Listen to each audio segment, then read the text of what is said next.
আসসালামু আলাইকুম। কেমন আছেন সবাই? আশা করি আল্লাহর রহমতে বেশ ভালোই আছেন। আমি আজকে আপনাদের সামনে হাজির হয়েছি নতুন একটা অসাধারণ গল্প নিয়ে। আশা করি আপনাদের কাছে বেশ ভালো লাগবে গল্পটি। যদি ভালো লেগে থাকে অবশ্যই গল্পটিতে লাইক দিবেন, কমেন্ট করবেন, শেয়ার করবেন এবং অবশ্যই সাবস্ক্রাইব করবেন। পুরো গল্প জুড়ে সাথে থাকছে আমি কাজী মুগ্ধ মৌসুম। তো চলুন আর কথা না বাড়িয়ে আমরা সরাসরি গল্পে চলে যাই। গোপন কথা বলছি। বড় জ্যাঠার বন্ধুকে বিয়ে করার শখ আমার সে ছোটবেলা থেকে। গত জানুয়ারিতে 15তে পড়েছি, ক্লাস 10-এ। এবার যাকে বিয়ে করব বলে ঠিক করেছি সে নিজেও জানে না তাকে আমি আমার স্বামী ও আমি তার বউ হিসেবে শুধু ভাবি তাই নয়, মানি। তাকে আমি ঠিক কোন কারণে বিয়ে করব সেটা নিজেও বলতে পারবো না। গোপন এজন্যই বলছে, কথাটা শুনলে সবার হার্ট নড়বড়ে হবে। কে জানে হার্ট অ্যাটাকও হতে পারে। গালিব আহমেদ, বয়স 42 বছর 2 মাস 16 দিন, জ্যাঠার বন্ধু, খুব ধার্মিক, আল্লাহ তাআলা সহায়। আমি আমার জ্যাঠার বন্ধু গালিব আহমেদকে বিয়ে করব সেটা গোপন কথা, যেটা হুটহাট করে ডিসিশন নিইনি। জন্মের পর যেদিন আমি আমাকে বুঝতে শিখেছি সেদিন থেকে গালিব আহমেদকে বিয়ে করব বলে ঠিক করেছি। কি হার্ট নড়বড়ে হচ্ছে? তো হলো তো গোপন কথা। খুব ছোটবেলায় ওনাকে বলেছিলাম আমি আপনাকে বিয়ে করব। উনি হেসে বলেছিলেন বড় হলে করো। বাড়ির সবাই আমার কথা শুনে হেসেছিলেন। উনি সহ সবাই ভেবেছে আমি ভুলে গিয়েছি ছোটবেলার কথা। না, ভুলিনি, বরং বাস্তবায়নের পথে আছি। বিনোদনের জন্য মানুষ খেলাধুলা করে, লুডো, ক্যারাম, দাবা, বই পড়ে, বন্ধুদের সাথে আড্ডা দেয়। আমার চিত্ত বিনোদন হলো ওনার বাড়িতে উঁকি দেওয়া, ওনাকে দেখা, বোকার মতো প্রশ্ন করা, যেন উনি আমাকে সঠিক উত্তরের লম্বা লেকচার দেন আর আমি মন্ত্রমুগ্ধ শ্রোতা সাজি, যেন মস্ত বড় অবাক করা কিছু শুনছি, এর আগে শুনিনি। বুঝেছ কি বলেছি? কি বলেন? এটা জানতাম না তো। সবসময় বোকা সেজে থাকে ওনার কাছে, যে কোনো ছলে ওনার সামনে যাওয়া। ভাবটা তখন এমন করি যেন ওনাকে দেখতেই পাইনি। ও মা, আপনি এখানে? এতক্ষণ দেখিনি তো। আমরা খেতে খেতে স্কার্ট দুলিয়ে দুলিয়ে ওনার বাড়িতে উঁকি ঝুঁকি দিচ্ছি। ওনার মনটা খারাপ, তাই 2 দিন ধরে কাছ থেকে দেখিনি। বেচারার বউ রহিমার পা ভেঙে গিয়েছে। উনি এমন কষ্ট পেয়েছে যে মনে হচ্ছে ওনার পা ভেঙেছে। কে রহিমার পা ভেঙেছে তা জানা যায়নি। উনি ঘোষণা দিয়েছেন পা ভাঙা মানুষটাকে ধরতে পারলে 2টো পা ভেঙে দেওয়া হবে। ওনার লোকেরা বলল যে ভেঙেছে সে আপনার চরম শত্রু, চরম ঘৃণা করে, চরম কষ্ট দিতে চায়, তাই এমন করছে। নির্ঘাত পালিয়েছে দূরে কোথাও। এত সাহস নেই পা ভেঙে বুক ফুলিয়ে ঘুরে বেড়ানোর। পা ভাঙা মানুষটার কি বড্ড সাহস! কোথাও যায়নি, বরং ওনার পাশের বাড়িতে থাকে এবং ওনার সামনেই থাকে। এবং ওনার কাছের লোক মানে আমি স্বয়ং। আমার সতীনের নাম হচ্ছে রহিমা। সারাক্ষণ দেখা যায় আমার ওনার কোলে বসে থাকে আদরের আশায়। যেখানে ওনার আমাকে আদর করার কথা সেখানে সতীনকে আদর করা, এটা আমি সতীন হয়ে কিভাবে মানব? যদি মানি তবে আমি সতীন নামের কলঙ্ক। সতীন হয়ে কিভাবে মানব? যদি মানি তবে আমি সতীন নামে কলঙ্ক। সতীন আমাকে দেখলে তেলে বেগুনে জ্বলে ওঠে। আমাকে দেখিয়ে দেখিয়ে ওনার কাছে গা ঘেঁষে ঘেঁষে থাকে। ওনার সাথে সাথে খাবার খায়। দুর্দান্ত প্ল্যান করে নিলাম। সতীন ঘুমোচ্ছিল, চুপটি করে লাঠি নিয়ে পেছন থেকে পায়ে বাড়ি দিলাম। ব্যাস, পা ভেঙে গেল। সতীন চিৎকার করতে থাকলো আর আমি মহা আনন্দে চুপটি করে চলে এলাম ঘরে। ঘুমু ঘুমু চোখ করে বাহিরে এসে বললাম, বিড়াল থুকু, রহিমার কি হয়েছে? ওনার কড়া নিষেধ আছে রহিমাকে বিড়াল ডাকার। স্বামী বলে কথা, তাই মানলাম। আমাকে সেদিন কামড়ে দিয়েছিল পায়ে, কিছুদিন হাঁটতে পারিনি। আরও অনেকবার শুধু শুধু কামড় দিয়েছিল। বেচারি কঠিন সতীন, তাই আরেক সতীনকে সহ্য করতে পারে না। ব্যথায় জ্ঞান হারিয়েছিলাম। ইঞ্জেকশন নিতে হয়েছে। অবশ্য ইঞ্জেকশনটা উনিই দিয়েছিলেন। তবুও মনে মনে হজম হলো না। অনেক সহ্য করেছি, আর না। সতীনকে উচিত শিক্ষা না দিলে আমাকে দুর্বল ভাববে, জিতে যাবে। হার মানব না, তাই প্রতিশোধের তাড়নায় পা ভেঙে দিলাম। বিড়াল হলে কামড়ে প্রতিশোধ নিতাম, মানুষ তো তাই বাড়ি দিয়ে দিলাম।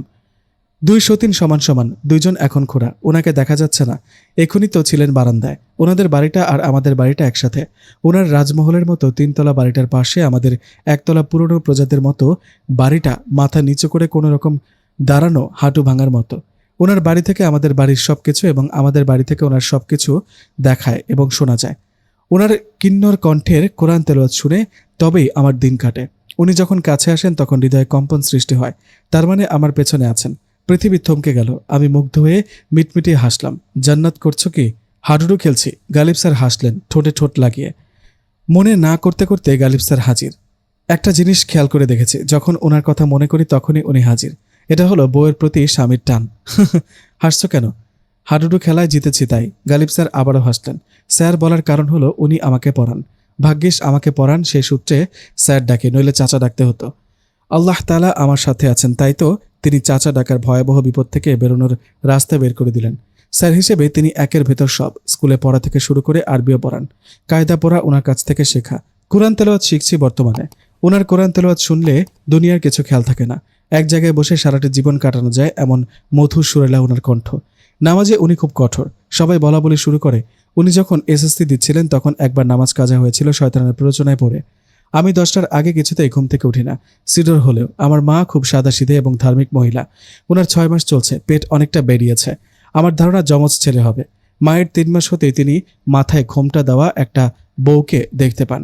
বাবাও একদিন দেখতে পেয়ে জ্ঞান হারান। বড় জ্যাঠা এবং ছোট চাচার ধারণা বউটা পড়ি। গালিব আহমেদ অবশ্য ভিন্ন কথা বলেছেন। এ সময় এমন হয়, এটার নাম বিভ্রম, যা আক্রান্ত ব্যক্তির থেকে আশেপাশে সবার মাঝে ছড়ায়। ফজরের নামাজ পড়ার সময় আমাকে নানাভাবে ঘুম থেকে উঠানোর চেষ্টা করেন মা। আমার ঘুম কিছুতেই ভাঙে না, যার ফলাফল ফজরের নামাজে কাজা। আমাকে প্রতিদিন কান ধরিয়ে রাখেন, কঠিন স্বরে আমাকে বলেন, মহানবী সাল্লাল্লাহু আলাইহি সাল্লাম বলেছেন, কিয়ামতের দিন বান্দাকে সর্বপ্রথম তার নামাজ সম্পর্কে জিজ্ঞাসা করা হবে। অতএব দুর্ভোগ সেসব নামাজির যারা তাদের নামাজ সম্পর্কে বেখবর। সূরা মাউন আয়াত 4 থেকে 5। বুঝেছ কি বলেছে আমাদের নবী? মাথা দুলালে হবে না, নামটা তো জান্নাত, অথচ জাহান্নামের মতো কাজ করো। জাহান্নাম হলে জান্নাতের কাজ করতাম, তাই না স্যার? আমার বেলায় সবকিছু উল্টো। দাদাজান কেন যে জাহান্নাম নামটা রাখেনি? তোমার মাথা ফাটিয়ে দেখতে ইচ্ছে হয় কি আছে মাথায়। আমি হাসলাম ওনার রাগ দেখে।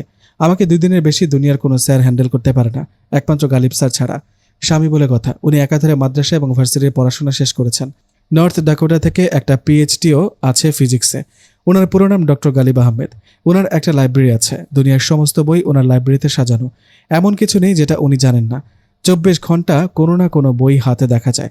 এটা এক ধরনের রোগ, বই রোগ। নামটা আমার দেওয়া। বলতো, মানুষ ছাড়াও কোন প্রাণী আত্মহত্যা করে? আমি আকাশ থেকে বললাম, যেন কতটা চমকালাম। জানি না তো, অসম্ভব। পৃথিবীতে এমন প্রাণী রয়েছে যারা দল বেঁধে আত্মহত্যা করে। তারা বুঝে শুনে নিজেরা সিদ্ধান্ত নিয়ে ওই কাজটি করে থাকে। এমনকি কে কে আত্মহত্যা করবে তাও নির্ধারণ করে দেয় তারা। এ সময় তারা কোনো বাধা মানে না। কেউ তাদের আটকাতে গেলে হিংস্র হয়ে ওঠে।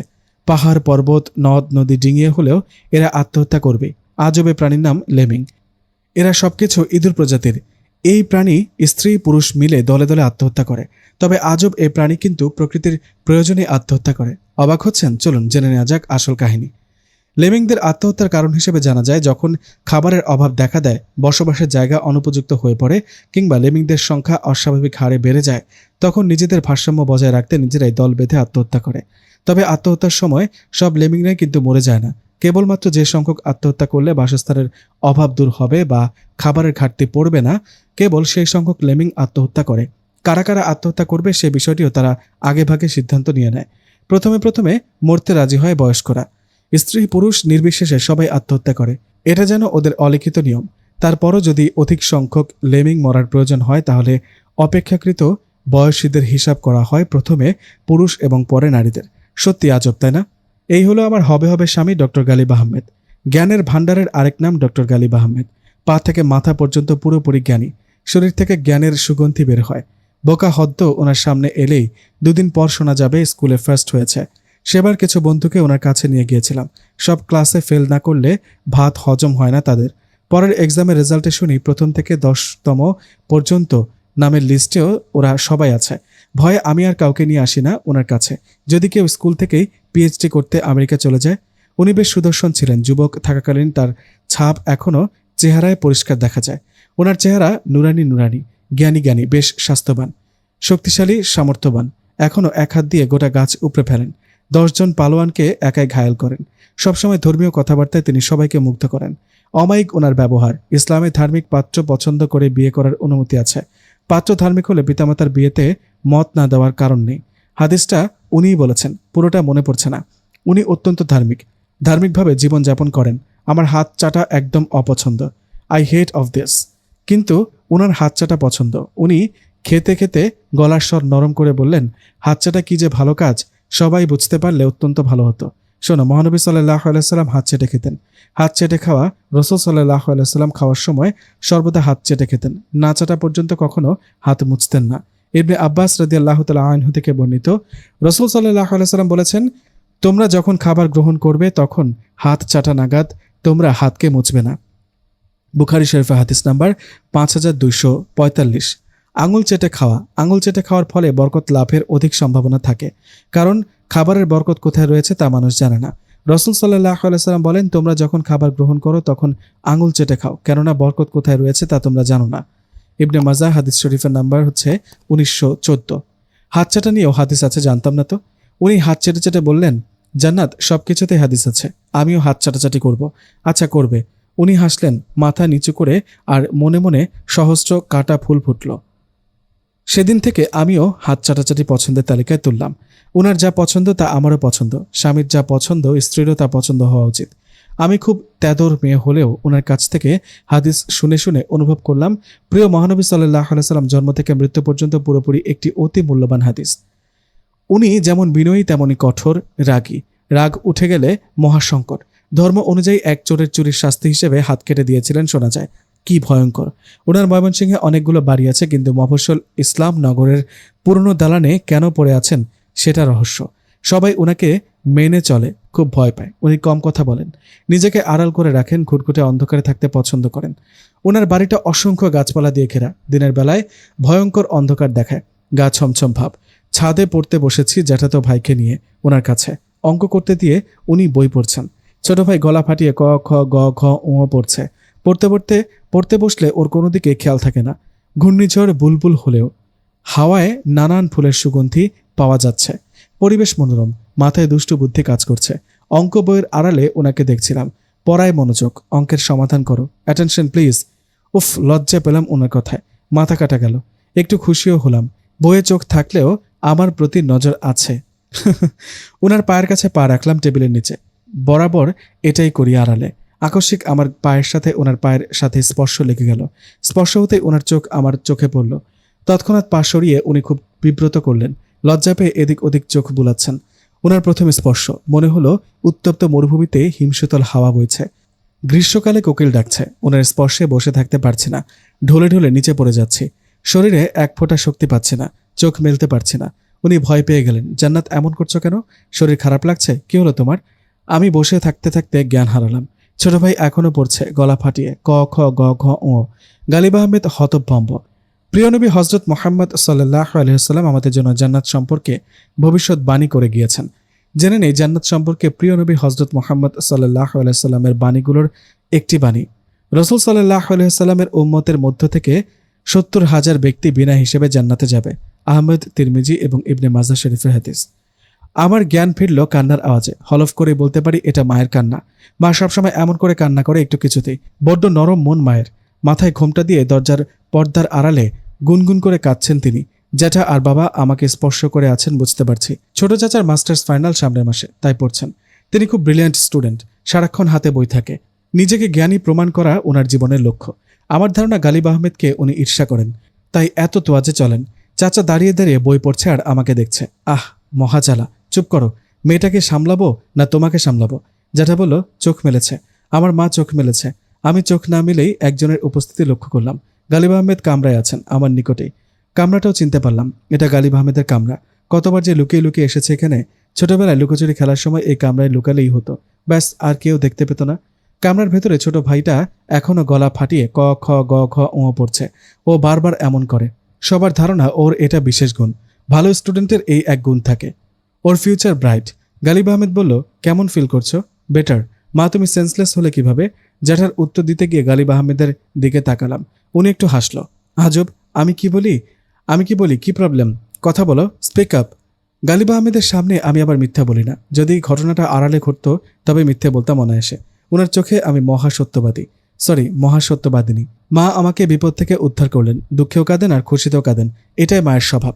বেশিরভাগ সময় মা দুঃখে এবং সুখে দুটোতে জ্ঞান হারান। হলো তাই। আমার জ্ঞান ফিরেছে শুনে মা খুশিতে জ্ঞান হারালো। সবাই মায়ের দিকে ছুটে গেল। আমি চুপচাপ খাট থেকে উঠে চলে এলাম। পেছন থেকে গালিব আহমেদ বলল, জান্নাত। আমি চমকে ফিরে তাকালাম। কিছু ভুলে গিয়েছি না তো? না তো। ওনার হাতে আমার ওড়না স্কার্ফ ছিল। আমি ওনার কাছ থেকে নিয়ে এক ছুটে নিজের কামরায় চলে এলাম। বিছানায় গা এলিয়ে দিলাম। খুব লজ্জা লাগছে, সাথে ভালো লাগছে। উফ, 2 হাত দিয়ে নিজের মুখ ঢাকলাম। নেক্সট ওনার সামনে কিভাবে যে যাব এই ঘটনার পর সেটাই ভাবছি। এক ঘুমে সন্ধ্যা হয়ে গেল। মাগরিবের আজান দিচ্ছে। আজানটা মনোযোগ দিয়ে শুনলাম। হ্যাঁ, এটা ওনার গলার আওয়াজ। কি যে মিষ্টি সুরেলা! হায় আল্লাহ, আসরের নামাজ পড়িনি, কাজা হয়েছে। ওনার কানে গেলে নির্ঘাত আমাকে কান ধরে উঠবস করাবে 1000 বার। স্কার্ফ নিয়ে জেঠিমার কাছে গেলাম। এখন পারবো না রে মা, তোর মায়ের মাথায় পানি ঢালছি, আমিও নামাজ পড়বো, ওয়াক্ত গেল বলে। দেখলাম মা কেমন কুকরে কুকরে যাচ্ছে জ্বরে, পেটে হাত দিয়ে মা হাঁপাচ্ছে। আহা, আমার বড় কষ্ট হলো। জেঠিমা বুঝতে পেরে বলল, এই অবস্থায় এমন হয়, তুই যখন মা হবি তখন তোরও এমন হবে। ধ্যাত, আমার বুঝি লজ্জা লাগে না? জেঠিমা হাসলো। আমি এক ছুটে পালালাম। খুব লজ্জা করছে। নিজে স্কার্ফ বেঁধে অজু করে নামাজ পড়ে নিলাম। নামাজের পরে সূরা হাশর পড়ে নিলাম। কে জানে কখন আমার মৃত্যু হবে। গালিব আহমেদ আমাকে একদিন বললেন, তুমি অবশ্যই সূরাটি পড়বে, মানুষের কখন মৃত্যু হয় কে জানে। এই সূরাই শুধু পড়বো, বাকি সূরা পড়ার দরকার নেই? তুমি একটু বেশি বলো। Be serious, I am serious. এই সূরা পড়লে কি হয়?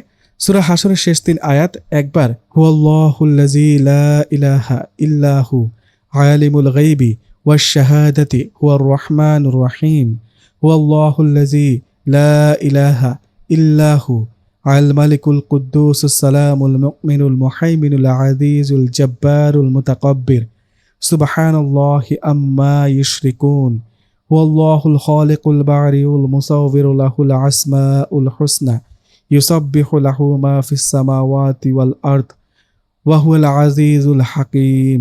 এর ফজিলত হচ্ছে প্রত্যেক ফজর ও মাগরিব নামাজের পর উক্ত 3টি আয়াত একবার পাঠকারীর জন্য 70,000 ফেরেশতা মাগফিরাতের দোয়া করেন এবং ওই দিন তার মৃত্যু হলে শাহাদাতের মর্যাদা লাভ করবে। তিরমিজি শরীফের হাদিস। আমি স্কুল থেকে এসে দেখি জ্যাঠা, বাবা, চাচা এবং গালিব আহমেদ খাচ্ছেন।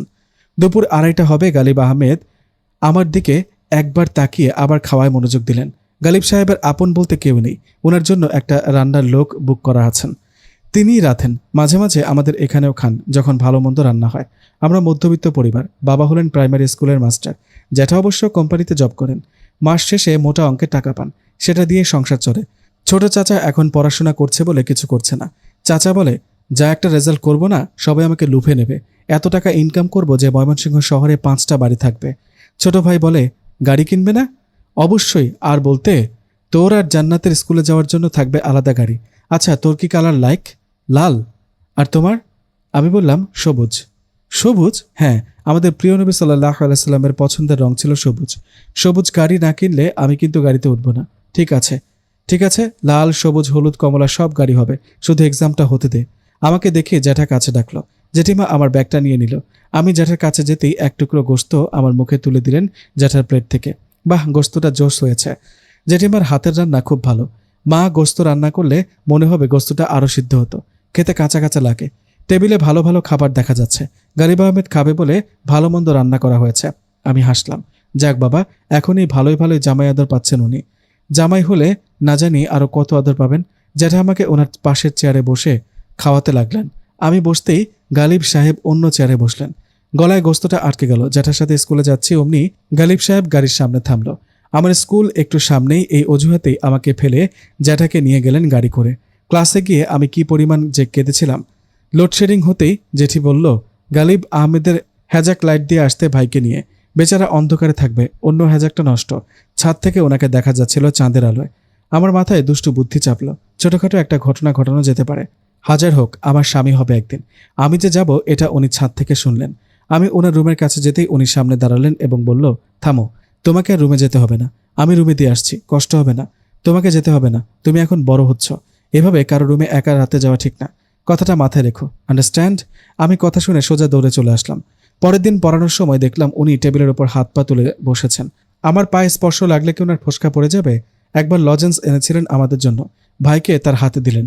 আমি হাত বাড়াতেই আমারগুলো টেবিলে রেখে বলল, এখান থেকে নিয়ে খাও, আসি, আসসালামু আলাইকুম। চকলেটগুলো রুমে নিয়ে একটা একটা করে খেতে লাগলাম। উনি সবসময় আমার কাছ থেকে পালিয়ে যান, ইগনোর করেন। একদিন সকালে আমি স্কুলে যাচ্ছিলাম, উনি সামনে গাড়ি থামালেন।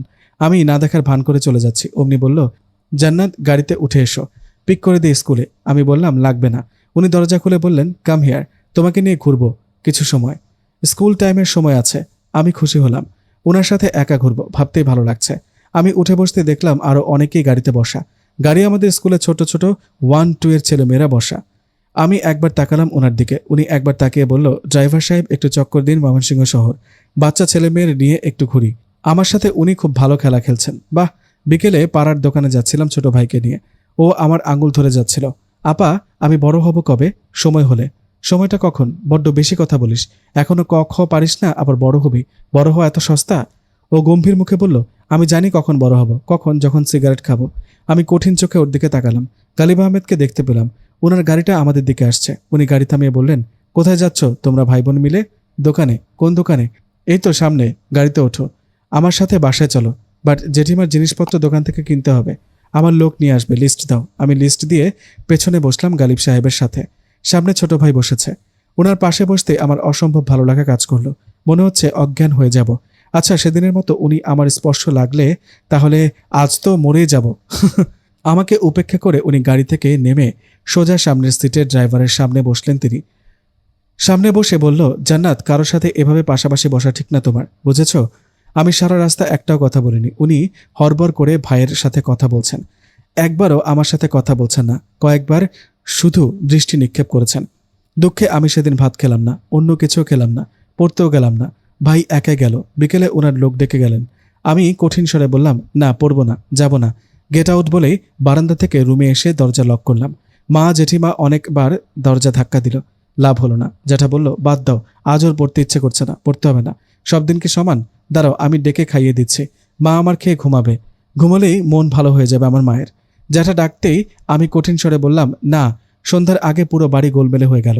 সবাই ভয় পাচ্ছে আমাকে নিয়ে। আচ্ছা, আমি কেন এমন করছি? পরিবারের ভালোবাসা ফেলে কোন মরিচিকার পেছনে ছুটছি? সামান্য বিষয়ে এতটা দুঃখের কি আছে? আমি নিজেকে কেন কষ্ট দিচ্ছি? আমি না চাইলেও আমার অবুঝ মন চাচ্ছে বাড়িতে গোলমাল হোক। ওনার কানে যাক। উনি এসে বলবে, তবেই দরজা খুলব, নয়তো না। আজীবন বন্ধ করে রাখবো দরজা। এটাকে কি বলে? কি এর নাম? একটু পর ওনার আওয়াজ পেলাম, জান্নাত, দরজা খোলো। আমি দরজা খুলে বের হয়ে একটা হাসি দিলাম। আমাদের বাসায় টিভি দেখার নিষেধ। শুধু খবর এবং মাঝে মাঝে খেলা দেখেন বাবা, জ্যাঠা এবং চাচা। মেয়েদের একদম টিভির কাছে যাওয়ার উপরেও 166 ধারা জারি করা হয়েছে। এই টিভিটা গালিব আহমেদের দেওয়া, 32 ইঞ্চি এলইডি। আমি যখন ক্লাস 6-এ পড়ি তখন পাশের বাসায় কার্টুন দেখা নিয়ে এক মেয়ের মাথা ফাটিয়ে দিয়েছিলাম। মেয়েটা আমাকে বাজে কথা বলেছিল। রাগ সামলাতে না পেরে এমন করেছিলাম। এর পরের দিন ঘুম ভাঙল কলরবে। ঘুম ঘুম চোখে বসার কামরায় গিয়ে দেখি মস্ত বড় টেলিভিশন, সাথে কেবল অপারেটরের লোকজন। প্রথমে বাড়িতে সবাই আপত্তি জানালো। ছোট চাচা সবচেয়ে বেশি আপত্তি করলো, না না, টেলিভিশন এখানে চলবে না, পড়ায় ক্ষতি, ধর্মীয় শিক্ষার ক্ষতি, লাভ তো দেখছি না। আমি খুব খুশি হয়েছিলাম। আমার হাসি দেখে গালিব আহমেদ বলল, এবার খুশি? খুব। এখন কারো মাথা পাঠাতে পারবে না। আমি হাসলাম। আমি প্রথম সারাদিন নাওয়া খাওয়া পড়াশোনা ভুলে কার্টুন দেখতে লাগলাম। গালিব আহমেদ ছাদে চেয়ারে বসে বই পড়ত। বসার ঘরের জানলা দিয়ে আমি ওনাকে দেখতাম। পরে দেখা গেল ছোট চাচাই সবচেয়ে বেশি টিভি দেখল বন্ধুদেরকে নিয়ে। তখন বিশ্বকাপ খেলা সম্প্রচার করা হচ্ছিল সব চ্যানেলে। আজ আড়ি পেতে জানলাম গালিব সাহেব একটা টকশোতে চিফ গেস্ট ছিলেন। প্রাণী বিষয়ক একটা টকশোতে উনি অদ্ভুত কিছু প্রাণীর কথা বললেন। ওনার টকশো আর আমি দেখব না, তা কখনো হয়? হাতে কলিজা নিয়ে সবার চোখে ফাঁকি দিয়ে লুকিয়ে টেলিভিশন অন করলাম। ম্যাও বলে আমার সতীনটাও এসে আমার পাশের সোফায় বসলো। আমি যেমন ওনার টকশোর খবর পেয়েছি, তেমনি রহিমাও পেয়েছে বোধহয় খবরটা। এটাই বাকি ছিল। ওনার টকশো 2 বউ মিলে দেখলাম, এক পলকও ফেললাম না। আহা, কি জ্ঞানী কথা! দিন দিন আরো জ্ঞানী হয়ে উঠেছেন, সেটা বুঝতে বাকি নেই। ওনার কষ্টটা আরও মধুর শোনালো টকশোতে। উনি কাউকে সবাইকে লেকচার দিচ্ছে এমন ভাবে কথাগুলো বলল। হুবহু মুখস্থ করে ফেললাম ওনার কথাগুলো, সেটাই তুলে ধরলাম। পৃথিবীতে অনেক রকম প্রাণীর বসবাস করে। কিছু প্রাণী শতকের পর শতক ধরে নিজেদের ক্ষমতা শানিত করেছে কেবলমাত্র বেঁচে থাকার প্রয়োজনে। এগুলোর মধ্যে কিছু স্থলে, আবার কিছু বিস্তৃত মহাসাগরের তলদেশে বসবাস করে। এসব প্রাণীর দারুণ ক্ষমতা আমাদের কিঞ্চিত হলেও ঈর্ষান্বিত করে। এখানে উল্লেখিত প্রাণীদের মধ্যে রয়েছে বেশ কিছু আশ্চর্য রকম ক্ষমতা। আজ আপনাদের জন্য রয়েছে এমনই কিছু প্রাণীর আশ্চর্যজনক ক্ষমতার কথা। লম্বাপাই চিংড়ি বা mantis shrimp, power and wonder of animal 3। চিংড়ি আমরা সবাই চিনি। উজ্জ্বল এবং নিয়ন রঙের মহাসাগরীয় প্রাণী ম্যান্টিস শ্রিম্প, বা যাকে বলা হয় লম্বাপাই চিংড়ি। এর একটি নয়, 2টি বিশেষ ক্ষমতা রয়েছে। এদের চোখে 16টি পৃথক পৃথক রং দেখতে পারে। এমনকি অতি বেগুনি রশ্মি পর্যন্ত এদের চোখে ধরা পড়ে। এদের অন্য ক্ষমতাটি হলো এরা এদের সুর বা পা ঘন্টায় 30 হতে 50 মাইল বেগে নাড়াতে পারে। Tardigrade, power and wonder of animal 2। Tardigrade জল ভাল্লুক নামেও অধিক পরিচিত। এরা প্রায় অবিনাশী হয়। 1 ইঞ্চিরও কম দৈর্ঘ্যের একটি টার্ডিগ্রেড কোনো খাবার ছাড়াই 120 বছর পর্যন্ত বাঁচতে পারে। নানা প্রতিকূল অবস্থাতেও এরা বেঁচে থাকতে পারে, মূলত তাদের অতি ধীর বিপাক প্রক্রিয়ার কারণে। Mimic octopus, power and wonder of animal 4। Jellyfish, lionfish, সামুদ্রিক সাপ এবং অন্যান্য সামুদ্রিক প্রাণীকে অনুকরণ করার অদ্ভুত ক্ষমতা রয়েছে এই মিমিক অক্টোপাসের। মিমিক অক্টোপাস এই কাজটি করে থাকে নিজেদের গায়ের রং এবং আকৃতি পরিবর্তন করে। একটি মিমিক অক্টোপাস সাগরের তলদেশে কোনো কিছুর আকার এবং পরিবর্তন দেখে সেকেন্ডের মধ্যেই নিজের বিপদ বুঝতে সম্মত হয়। Lyrebird, power and wonder of animals 5। এক জটিল পাখি হলো এই লিরিবার্ড। সকল গায়ক পাখির চেয়ে লিরিবার্ডের কণ্ঠে আছে এক জটিল মাংসপেশি। এর এক অদ্ভুত ক্ষমতা হলো এরা প্রাকৃতিক কিংবা কৃত্রিমভাবে অগণিত শব্দ নকল করতে পারে, যা অন্য কোনো গায়ক বা কথা বলা পাখি কখনো পারে না। যেসব শব্দ এরা নকল করতে পারে সেগুলো হলো ক্যামেরার শাটারের শব্দ, গাড়ির হর্ন, মানুষের কথা, কুকুরের ডাক ইত্যাদি। এগুলো লিখে বা বলে শেষ করা যাবে না। ধারণা করা হয় নারী লিরিবার্ডকে আকৃষ্ট করতে একটি পুরুষ লিরিবার্ড তার শেখা সকল শব্দ নিয়ে গান গাওয়ার চেষ্টা করে থাকে। লোলওয়াট অবলম্বনে অনেকটা সময় আমরা পড়তে বসেছি। ছোট ভাই ABCD পড়ছে চিৎকার করে। ওই দিনের জন্য সরি। কোন দিন?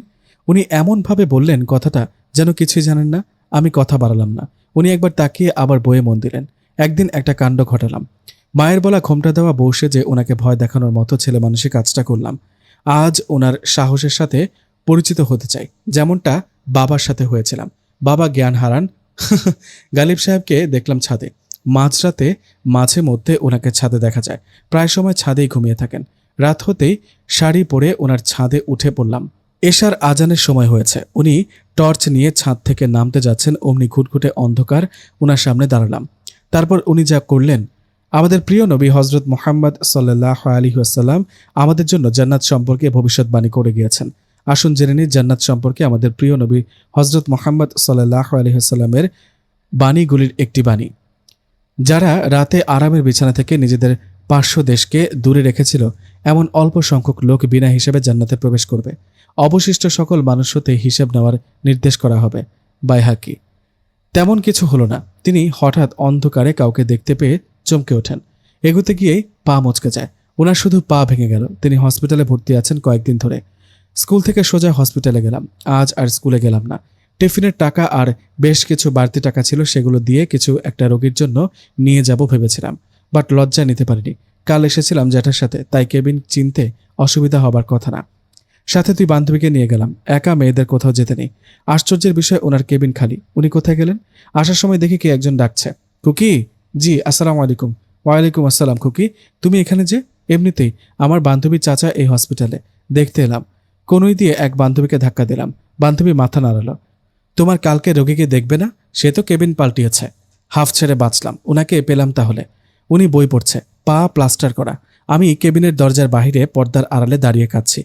নিশ্চয়ই ওনার খুব কষ্ট লেগেছে, অনেক ব্যথা পেয়েছেন। বড় মানুষ তো, তাই কাঁদেন না। তার উপর ছেলে মানুষ, বুকের ভেতরে খুব কষ্ট হচ্ছে। ভেতরে এসো। উনি বইয়ে মুখ গুজেই আমাকে ভেতরে ডাকলেন। কি হলো? ভেতরে এসো।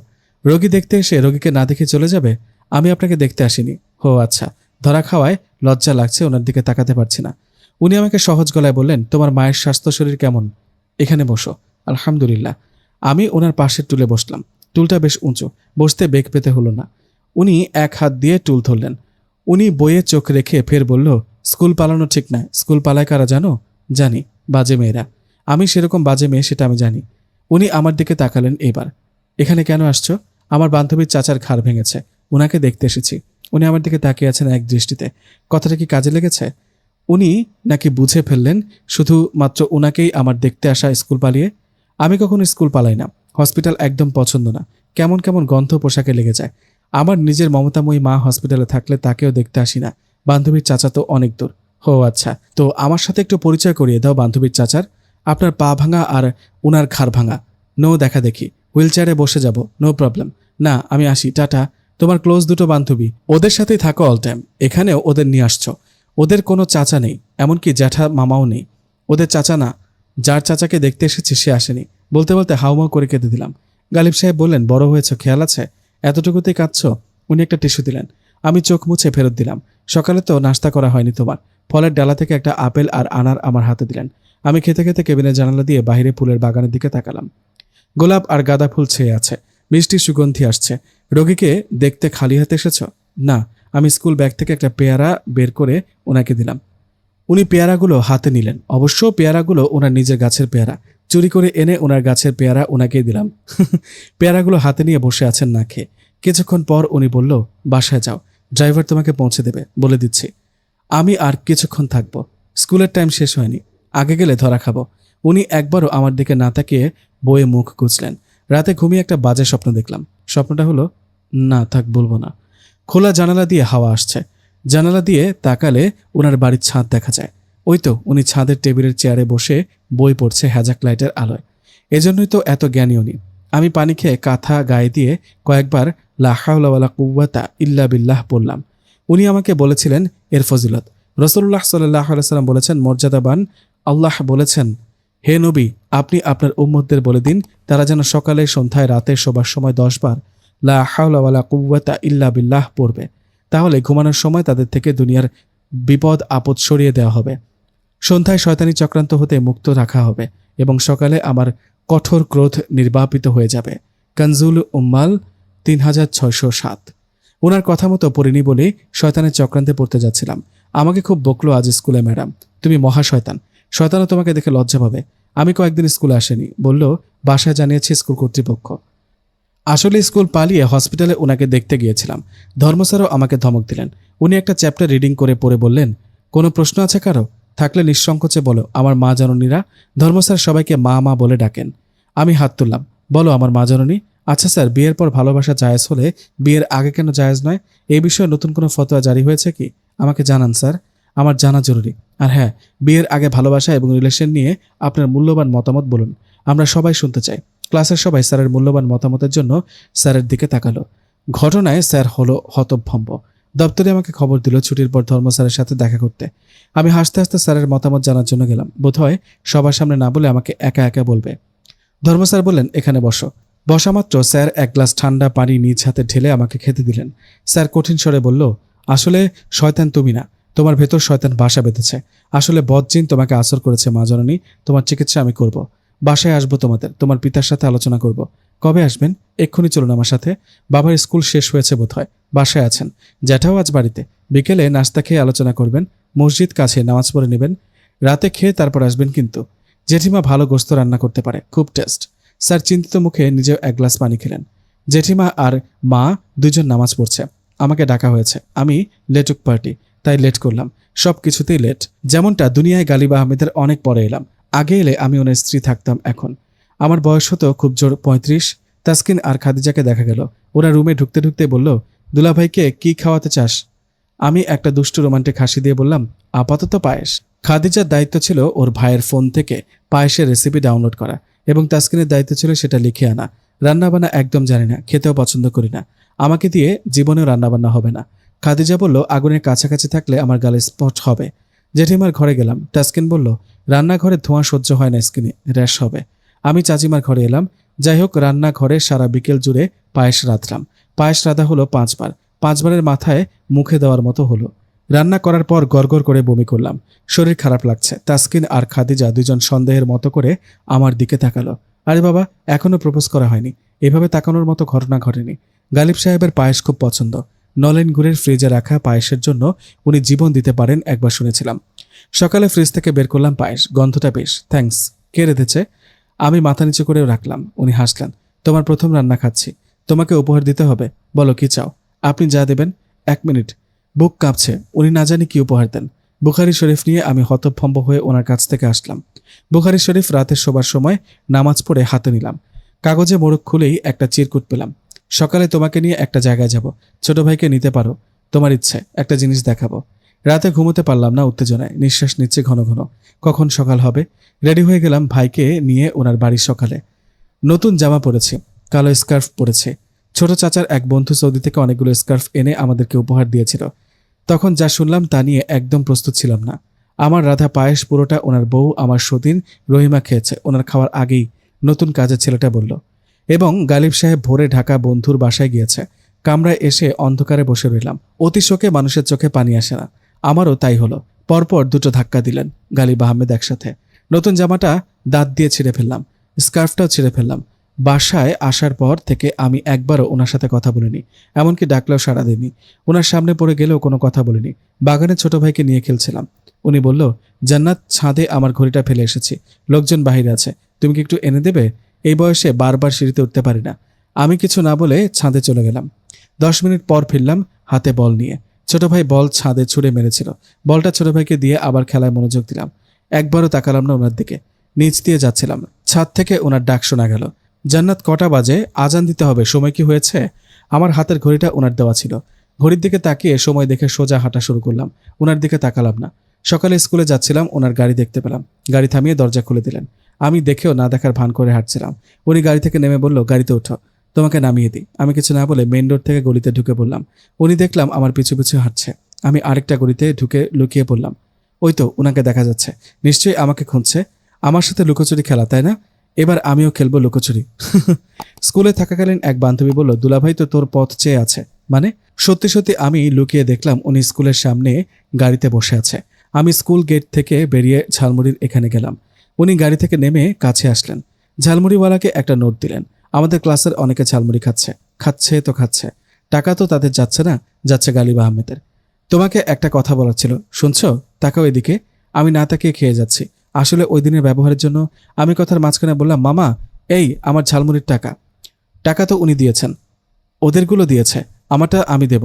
আমি অজানা কারো কাছ থেকে কিছু খাই না। বিনামূল্যে কিছু খেলে হজম হয় না মামা। আমি টাকা দিয়ে চলে আসলাম। উনি ঠায় দাঁড়িয়ে রইলেন। কয়েক ঘন্টা দাঁড়িয়েছিলেন এইভাবে। ক্লাস 7-এর আসমানি বলল। বিকেলে পড়ার জন্য উনি নিজে এসে বলে গেলেন জ্যাঠার কাছে, আমি কিছুদিন ধরে পড়তে যাচ্ছি না। উনি পড়াবার সময়টুকু টেবিলে বসে অপেক্ষা করেন। আহা বেচারা, তোর গায়ে জ্বর নাকি রে মা? না তো। তাহলে শুয়ে আছিস কেন? পড়তে যাচ্ছিস না আজকাল? শরীর খারাপ মা? কোথায় শুলাম? আমি তো খেলছিলাম। তোর কথা কিছুই বুঝি না। তুমি বুঝবে না জেঠিমা, খেলার শেষটুকু আমিই খেলছি এবং খুব ভালো খেলছি, তুমি দোয়া করো। জেঠিমা মাথায় হাত বুলিয়ে দিলেন। আমি একবারও ওনার দিকে না তাকিয়ে বইয়ে মুখ গুজলাম। উনি চেয়ারে বসে আছেন, পা টেবিলের নিচে। এবার আমি পা তুলে বসলাম, শোধবোধ করলাম।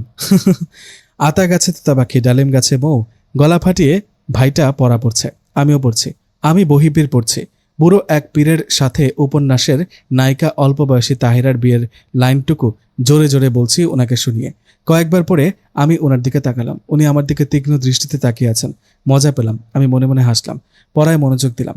গালিব আহমেদ ভাইকে ছড়ার পরের লাইন দুটো বলে দিল। এত ডাকি তবু কথা কও না কেন বউ? হঠাৎ ছোট ভাই বলল, স্যার, বউকে ডাকলে বউ কথা কয় না কেন?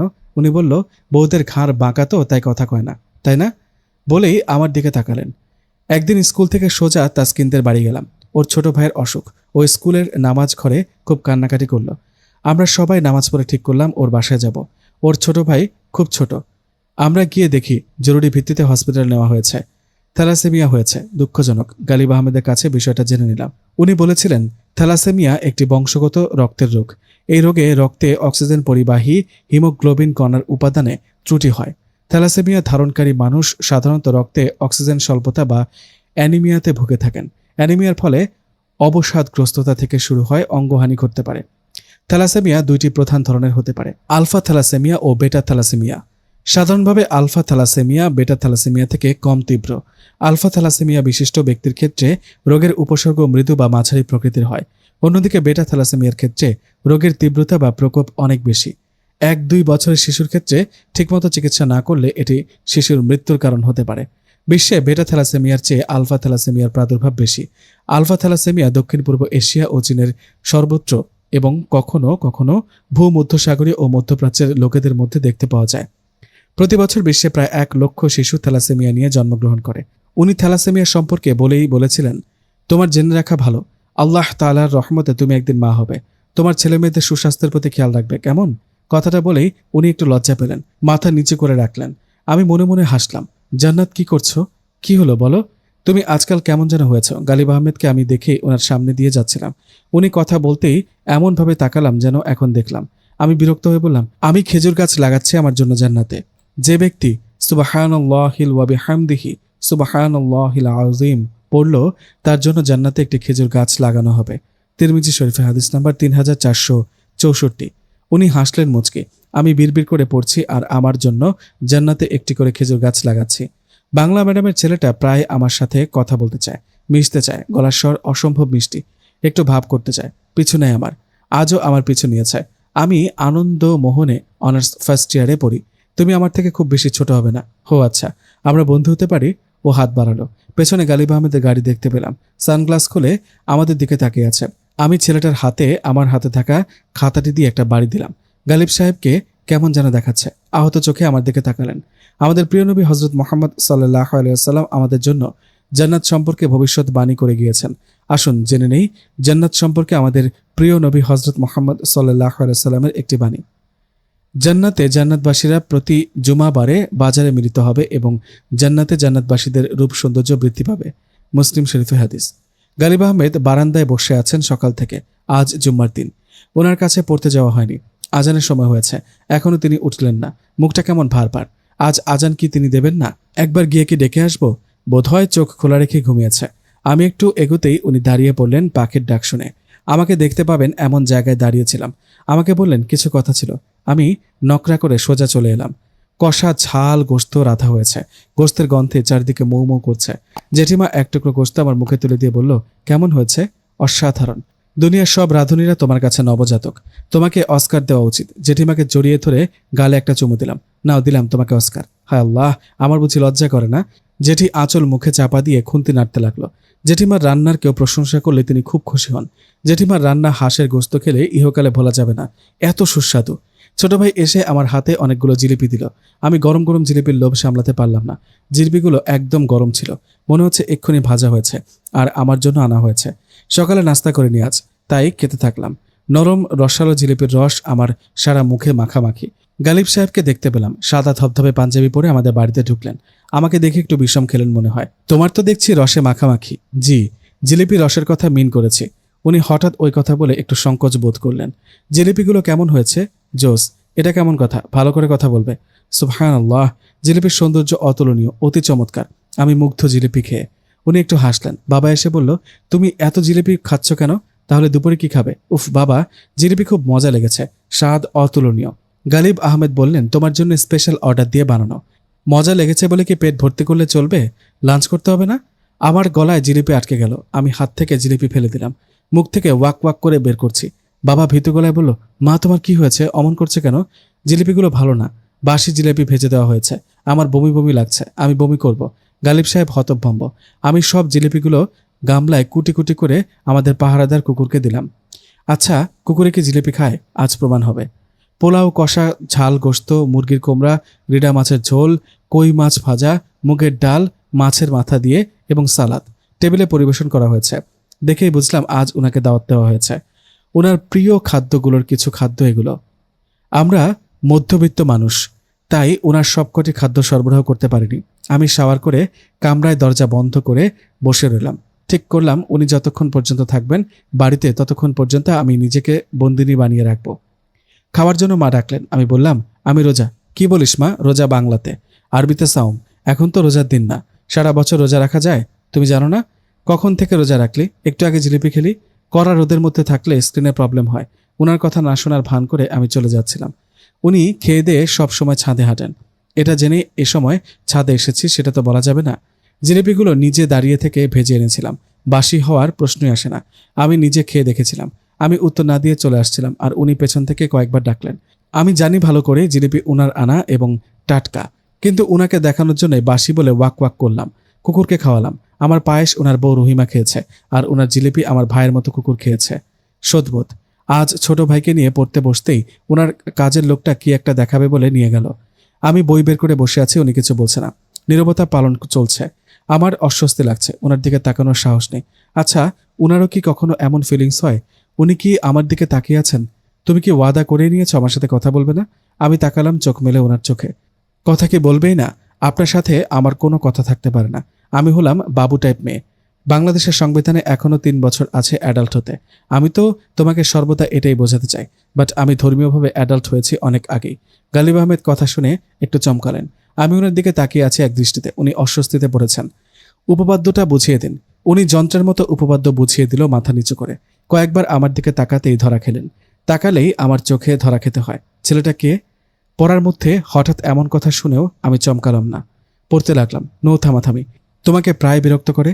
এবার ঠোঁটের কোণে হাসি রেখা ফুটে উঠল। আমি খুশি হলাম। উনি প্রতিদিন আমাকে ফলো করে বলেই জানেন ছেলেটা মহা বিরক্ত করে। আমি পৃথিবীর সপ্তাশ্চর্য দেখার মতো অবাক হয়ে বললাম, ছেলে মানে বয়? হ্যাঁ, ছেলেটা মহা তেদর, মোটেও না। ও একটু দুষ্ট, ছেলেটা অনেকটাই দুষ্ট। তুমি চাইলে ছেলেটা আর বিরক্ত করবে না। সেটা কিভাবে? ব্যবস্থা হবে। আপনি কিভাবে জানেন ছেলেটা মহা তেদর? আমাকে বিরক্ত করে। ব্যবস্থা কি করব? ও আমার আপনজন, মানে ও আমার। গালিব আহমেদ কেমন ফ্যাকাশে হয়ে গেল। তিনি বললেন, কি? আমার বন্ধু। এতটুকু সময়ের মধ্যে বন্ধু হয়ে গেল? যখন দুটি মন এক হয় তখন যে কোনো সময় যে কোনো সম্পর্ক হতে পারে। এতে সময় অসময় বলে কিছু নেই। উনি আমার চোখের দিকে তাকালেন। বই খাতা গোছাচ্ছ কেন? আজ আমার ছুটি। আমি তো ছুটি দেনি। এই যে নিন এটা। কি এটা? আমার ছুটির আবেদন। ছুটির আবেদন? জি। এটা পড়ে আমাকে ছুটি দিন। স্কুলে যেহেতু আবেদন করতে হয় তাই টিউশনও করা উচিত। নিয়মটা আমার মধ্য দিয়ে শুরু হলো। ইন্টারেস্টিং। উনি একটু হাসলেন। মজা পেয়েছেন বোধ হয়। আবেদন খুললে ওনার সিচুয়েশন দেখে আমি মজা পাবো। বরাবর প্রধান টিউশন শিক্ষক, ইসলামনগর, ময়মনসিংহ। বিষয়, বন্ধুর সাথে ফোনে কথা বলার জন্য ছুটি দেওয়ার আবেদন। জনাব, সবিনয় নিবেদন এই যে আমি 10ম শ্রেণীর একজন টিউশন ছাত্রী আপনার। আপনি হয়তো আমাকে চেনেন। আমি কখনো লেট করিনি বা পড়ায় ফাঁকি দিইনি বা অনুপস্থিত হইনি আপনার টিউশনে। আজ আমার বন্ধু ফোন করবে 4:30 ঘটিকায়। সে আমার নতুন বন্ধু, আমাদের প্রথম ফোন আলাপ, তাই কোনোভাবে মিস করতে চাচ্ছি না। যাই হোক, বিনীত নিবেদন, আবেদন করার সাথে সাথে আমাকে ছুটি দিয়ে বাধিত করবেন। ইতি আপনার স্নেহের জান্নাতুল ফেরদৌসি, তারিখ 8/4/2020। আবেদন পড়ে উনি আমার দিকে তাকালেন। আমি হাসি মুখে বললাম, আসি স্যার। প্রথম ফোন আলাপ, একটু দোয়া করবেন। একবারও পেছনে তাকায়নি। ওনার মুখ কেমন হয়েছে তা দেখতে পেলাম না। আফসোস। 4:30 বাজতেই ফোন নিয়ে ছাদে গেলাম। ওনার দোতলা বারান্দা থেকে আমাদের ছাদ একদম কাছে। উনি বারান্দায় রকিং চেয়ারে বসে বই পড়ছেন। ওয়াও, খুশি হলাম। ওনাকে দেখানো ও শোনানোর জন্যই তো আমার এত আয়োজন। Hello hello. এই তো ভালো আছি, তুমি কেমন আছো? খেয়েছো? মেনু কি ছিল? অমলেট খেয়েছো? কিসের অমলেট? উফ, তোমার কণ্ঠ অনেক সুন্দর, মাশাআল্লাহ। গালিব আহমেদ একবারও মুখ তুলে তাকাচ্ছেন না। তার মানে উনি সব মনোযোগ দিয়ে শুনছেন। এত জোরে ফোনে কথা বলছি যে মনে হবে মাইকিং করছি। শুধু শুধু জ্যাঠার ফোন নিয়ে আমি একটু টিপাটিপি করেই নিজেই অনর্গল কথা বলে যাচ্ছি। সব তো ওনার জন্য। কি বললে? না না, আমি শুনবো না।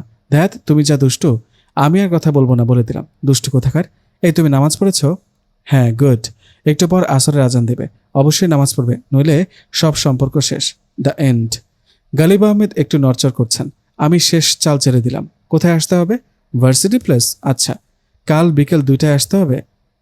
ওই সময়ে লোকজন কম থাকে, আরামে কথা বলা যাবে। এই জানো, ভার্সিটি ফুচকা যে কি মজা। I like it phuchka. আমি ফোন কাটার ভান করে একটু হেসে এদিক ওদিক তাকিয়ে চলে এলাম। উফ, কি যে মজা লাগছে। যথারীতি স্কুল পালিয়ে 2টায় ভার্সিটি হাজির হলাম।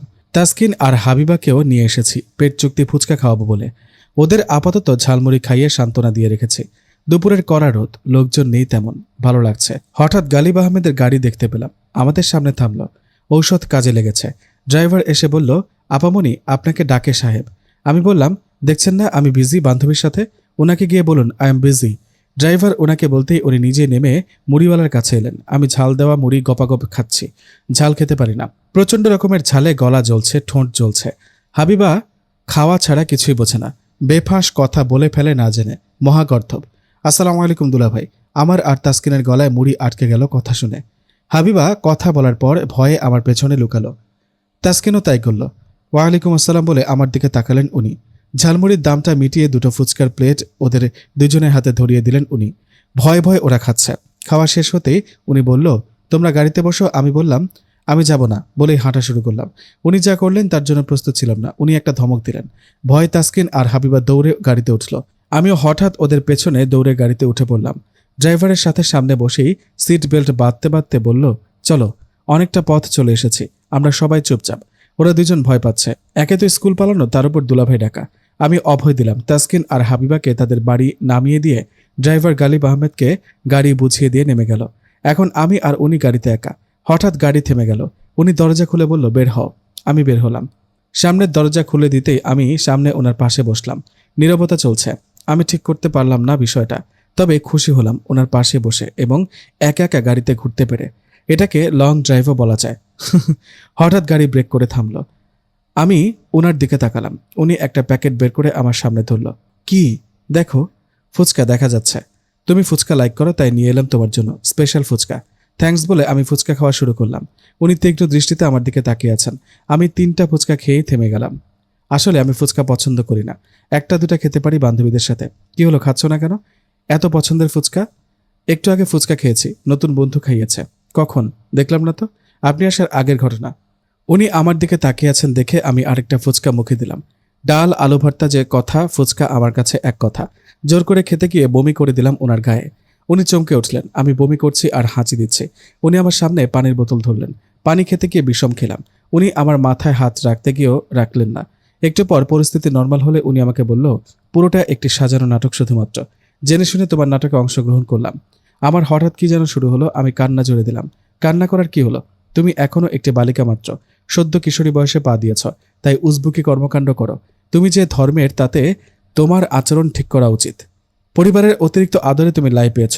তুমি অসুস্থ, তোমার চিকিৎসার দরকার। আমি তোমার বাবার সাথে কথা বলবো। আহা, কেঁদো না।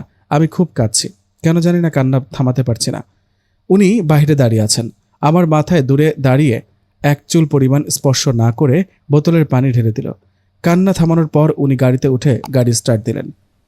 একটা কথাও হয়নি আমাদের। বাড়ির সামনে আসতেই তিনি বলল, তোমার পছন্দের তেমন কোনো খাবার নেই, তুমি না খেয়ে থাকতেই পছন্দ করো। ফুচকা জাতীয় খাদ্য একদম সহ্য করতে পারো না। এবার বাসায় যাও, রেস্ট নাও। নামাজ পড়ে ভাইকে নিয়ে পড়তে এসো। Waiting for you. আমি বাসায় গিয়ে দরজা বন্ধ করে লম্বা ঘুম দিলাম। গেলাম না পড়তে। দুপুরে কিছু খেলাম না, রাতেও খেলাম না। রাতে বিছানায় শুতেই দুই চোখে ঘুম নেমে এলো। পরের দিন খুব ভোরে ছোট ভাইয়ের ডাকে ঘুম ভাঙল। পাখির কিচিরমিচির ডাকে চারিদিক মুখরিত হয়ে গেল। ভাইকে পা থেকে মাথা পর্যন্ত দেখলাম। নতুন পোশাক পরা। কি হয়েছে রে, আজ কি ঈদ? এত ভোরে নতুন পোশাক পরেছিস যে? ভাই গম্ভীর সুরে বলল, ফুপুর বাসায় বেড়াতে যাব। ও আচ্ছা, তাহলে যা। দুঃখের বিষয় তোকে একটুও মনে পড়বে না। টাটা। আমি ফের বিছানায় গা এলিয়ে দিলাম। তুমিও যাচ্ছ? আমি উঠে বসলাম। ট্রেনে বসে আছি। চাচার সাথে আমি আর ভাই ফুপুর বাড়ি যাচ্ছি। ফুপুদের বাড়ি গোলাপীপুর। কোনো এক কারণে গ্রামের মানুষগুলো তুলিতে আঁকা ছবির মতো, একদম সহজ সরল। গ্রাম বলতে যা বোঝায় সেটা ফুপুদের গ্রাম। ছবির মতো সুন্দর। বিশাল ধানক্ষেত, নদী, খোলা মাঠ। ফুপুদের বাড়িটা বিশাল দালান, 2 তলা। আশেপাশে ঘন জঙ্গলে ঘেরা। সবাই নাস্তা করছে ক্লান্ত হয়ে। আমি 2 তলায় যে কামরা খোলা পেয়েছি সেটাই নিজের করে শুয়ে পড়েছি। রাতে ঘুম ভাঙলে জানতে পারলাম এটা ফুফাতো ভাই লতিফের কামরা। সকালে জানতে পারলাম গ্রামে আসার কারণ। লতিফ ভাই দেশে এসেছেন, বিয়ে করবেন। মেয়ে নাকি তাদের খুব পছন্দ। লতিফ ভাই ছোট থেকেই দেশের বাইরে থাকেন, কানাডায় আছেন। তিনি ইঞ্জিনিয়ারিং পড়ছেন। দেশে এসেছেন ফুপুর কথায়। দেশে ছেলেকে বিয়ে দিয়ে বউ সাথে করে নিয়ে যাবে লতিফ ভাই, এটাই ফুপুর লক্ষ্য। কুয়োতলায় লতিফ ভাইয়ের সাথে সরাসরি একবার কথা হয়েছিল যতদিন ছিলাম। এছাড়া দূর থেকে দেখেছি। কোনো কারণে তিনি আমার সাথে কথা বললেন না। লতিফ ভাইয়ের চেহারাটা একেবারে সুফি সুফি, মস্ত বড় দাড়ি, প্যান্টের সাথে অলওয়েজ পাঞ্জাবি পরে থাকে। ফুপুর এটা নিয়ে অনেক গর্ব। তিনি সবসময় বলেন, যেখানেই থাকুক না কেন নিজেকে আল্লাহর নেক বান্দা বানিয়ে রাখবে। বলতে বলতে ওনার চোখ দিয়ে পানি পড়ে যায়। সে এক ভালো লাগার করুণ দৃশ্য। গালিব আহমেদ ছাড়া আমার চারপাশে কি হয় তা আমি খেয়াল রাখি না। আমি গ্রামে থাকলেও মনটা বাড়িতে ওনার আশেপাশে। আচ্ছা, উনি কি আমাকে মনে করছেন না? গালিব আহমেদ আজ দুপুরে তৃপ্তি মিটিয়ে খেলেন। নতুন রাঁধুনিটার হাত ভালো। বেতন 1000 আরও বাড়ালেও কম হবে। দুপুরে খাওয়ার পর ঘুমোতে হয়, এটাই নিয়ম। তিনি বিছানায় আরাম করছেন। বুকের ওপর একটা বই, ঘুমু ঘুমু চোখে পড়ছেন। ঘড়ির ঘন্টা বাজলে মসজিদে রওনা হবেন, আজান দেবেন। আজকাল তার দিনগুলো ভালো কাটছে। খট করে শব্দ হলো। জানালার নিচে তাকালাম। দক্ষিণা হাওয়া লাগলো আমার গায়ে। চাঁদের আবছা আলোয় কাউকে দেখতে পেলাম। কে সে? ফুপুর সাথে নামাজ পড়ার পর ফুপু কানে কানে বলল, কি দোয়া করলি? ফুপু এমনই করে সবার সাথে। আমিও ফুপুর কানে কানে বললাম, লাভ নেই, দোয়া কবুল হবার নয়। ফুপু অনেকটা ছেলে মানুষই। তিনি আমার কানে কানে বলল, তোকে কিছু শর্ত দিচ্ছি দোয়া কবুলের। ঠিকঠাক শর্ত মেনে চলবি, তোর সব দোয়া কবুল হবে। এর প্রমাণ আমি হাতে নাতে পেয়েছি। আমি অবাক হয়ে বললাম, তাই নাকি? দোয়া কবুলের কিছু শর্ত। নাম্বার 1 নম্বর শর্ত হলো হালাল খাওয়া। আপনার উপার্জন যদি হারাম হয় তাহলে আল্লাহ আপনার দোয়া কবুল করবেন না। সহিহ মুসলিম শরীফে হাদিস নাম্বার 1015। নাম্বার 2, চাইতে হবে শুধু একজনের কাছে। তিনি কে? আল্লাহ। বিশ্বনবী বলেছেন, তোমার কিছু চাওয়ার প্রয়োজন হলে তুমি শুধু আল্লাহর কাছে চাইবে। জামে আত-তিরমিজি 2516। চাইবেন শুধু আল্লাহর কাছে। মাজারে গিয়ে চাইবেন না। মাজারে যাবেন, গিয়ে জিয়ারত করবেন। নিজের জন্য আল্লাহর কাছে দোয়া করবেন। মাজারে যিনি শায়িত তার জন্য আল্লাহর কাছে দোয়া করবেন। 3 নম্বর শর্ত হচ্ছে আল্লাহর কাছে পূর্ণ আস্থা নিয়ে চাইবেন। এমনভাবে চাইবেন যেন মনে হয় আল্লাহ আপনার দোয়াটি কবুল করবেন। জামে আত-তিরমিজি 3479। আপনি নিশ্চিত থাকবেন আল্লাহ আপনার দোয়া কবুল করবেন। নাম্বার 4, আল্লাহ রসুলের সাল্লাল্লাহু আলাইহি সাল্লামের ওপর দরুদ পড়বেন। আল্লাহ রসুলের ওপর দরুদ না পড়লে দোয়া পেন্ডিং হয়ে থাকে। নাম্বার 5, দোয়ার সাথে সাথে কাজও করতে হবে। দোয়া করে বসে থাকলে চলবে না। আপনি দোয়া করে বসে থাকবেন আর আল্লাহ আপনাকে আকাশ থেকে দিয়ে দিবেন এমন না। এই কয়দিনে বারবার শুধু ওনার কথা মনে পড়ছিল। গ্রাম থেকে যখন বাড়ি আসলাম তখন ওনার সাথে দেখা হলো। গ্রাম থেকে জ্যাঠা নিয়ে এসেছিল। আসার 2 দিন আগে তিনি গ্রামে গিয়েছিলেন। জ্যাঠা বলল, চলে এলাম। উনি আমার দিকে একবার তাকিয়ে জ্যাঠাকে বলল, ভালো হয়েছে তুমি চলে এসেছো। ফিরে আসার 2 দিন হয়ে গেল ওনার কাছে পড়তে বা ওনার সামনে যায় না। আর যাব না সিদ্ধান্ত নিলাম। রাতে ছাদে দাঁড়িয়ে আছে, উনিও ছাদে আছেন। ওনাকে কেমন যেন চিন্তিত দেখাচ্ছে। আমি ছাড়া অন্য কিসের চিন্তা ওনার চোখে চোখ পড়তেই আমি এমন ভাব করলাম যেন উনি ছাদে, সেটা জানি না। আমার সাথে কথা বললেন না, আমিও কথা বললাম না।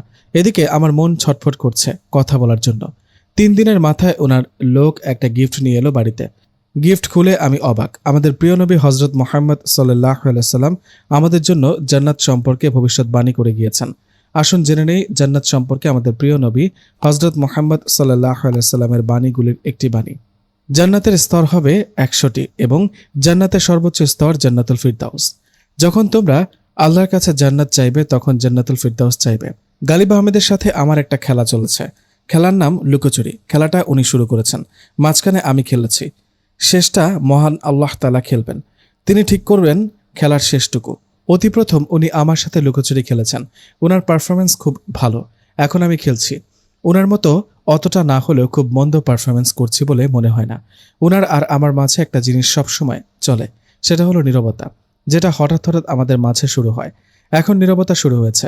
হঠাৎ উনি বলতো কোন প্রাণীর হাঁটুতে কান থাকে? মেয়ে নামক মানুষ প্রাণীদের হাঁটুতে কান থাকে। ফড়িংয়ের হাঁটুতে কান থাকে, মনে থাকবে? কোন প্রাণীর সবচেয়ে বড় চোখ থাকে? জিরাফ। জিরাফের লম্বা গলা, মনে থাকবে? স্কুইডের হলো বড় বড় চোখ। স্কুইড হলো এক প্রকার। জ্ঞানের কথা শেষ হওয়ার আগে রিংটোন বাজলো ওনার ফোনে কথা বলা শেষ হতে উনি বললেন, তোমার সাথে কিছু কথা আছে, পার্সোনাল। আমি বললাম, তার আগে আমি কিছু কথা বলবো। পার্সোনাল? বলো। আমি আর আপনার কাছে আসবো না, মানে টিউশন পড়তে আসবো না। সেটা কেন? চাচা আমার জন্য নতুন টিউটর রেখেছেন। চাচার বন্ধু, বয়স 26, অত্যন্ত হ্যান্ডসাম। কথা শুনে ওনার হাত থেকে জিওগ্রাফির বইটা নিচে পড়ে গেল। বই তুলতে গিয়ে চোখে চশমাও পড়ে গেল। ওনার হেঁচকে উঠেছে, ঘন ঘন কাশছে। কবে থেকে পড়বে না? এখন থেকে আর পড়বো না। ভাইকে বললাম, বই গুছিয়ে নে, আমরা চলে যাব এক্ষুনি। গালিব আহমেদ কেমন যেন হতভম্ব হয়ে গেল। বেশ ধাক্কা খেলেন আজ তিনি। চেহারা দেখে বোঝা যায় তাসকিন আর হাবিবার সাথে স্কুল থেকে ফিরছি। কড়া রোদে সব জায়গা কেমন যেন খাখা করছে। লোকজন কম, মাঝে মাঝে একটু শীতল হাওয়া বয়ে যাচ্ছে। ওরা সামনের মোড়ে আলাদা হয়ে গেল। আমি আসার সময় গালিব আহমেদের ড্রাইভারকে দেখলাম আমার কাছে ছুটে এলো। আপা, আপনাকে সাহেব তার বাড়ি যেতে বলেছে। উনি ছাদে অপেক্ষা করছেন। আপনি কখন স্কুল থেকে আসবেন আর কখন ছাদে যাবেন? আচ্ছা, যাচ্ছি। ড্রাইভার মনে হয় ওনাকে ফোন করলো। আমার আসার কথা জানিয়েছেন বোধহয়। আমি বাড়ি আসতেই ছাদ থেকে ওনাকে দেখলাম। উনি বসে আছেন চেয়ারে। আমাকে দেখে দাঁড়ালেন। ওনার বাড়িতে ঢুকতে যাব অমনি আমি গাড়ির মতো ব্রেক করলাম। সোজা আমাদের বাড়ি চলে এলাম। সকাল থেকে নতুন নতুন প্রেম হওয়া প্রেমিকরা তাদের প্রেমিকার জন্য অপেক্ষা করে। অপেক্ষার পরও প্রেমিকা না আসলে যেমন হয়, প্রেমিকের মুখ ওনারও নিশ্চয়ই তেমন হয়েছে। বাসায় ফিরে দেখলাম সবার মুখ ভার। বসার ঘরে বসে আছেন সবাই, যেন শোক পালন হচ্ছে। এই বাড়িতে একমাত্র চাচা সকল মারাত্মক ঘটনায় মজা করে স্বাভাবিক কথা বলে। তাই চাচার কানে কানে বললাম, ঘটনা কি? What happened? চাচা বিবর্ণ মুখে বলল, আমরা গরিব হয়ে গিয়েছি রে। একটু পর ঘটনা ক্লিয়ার হলো।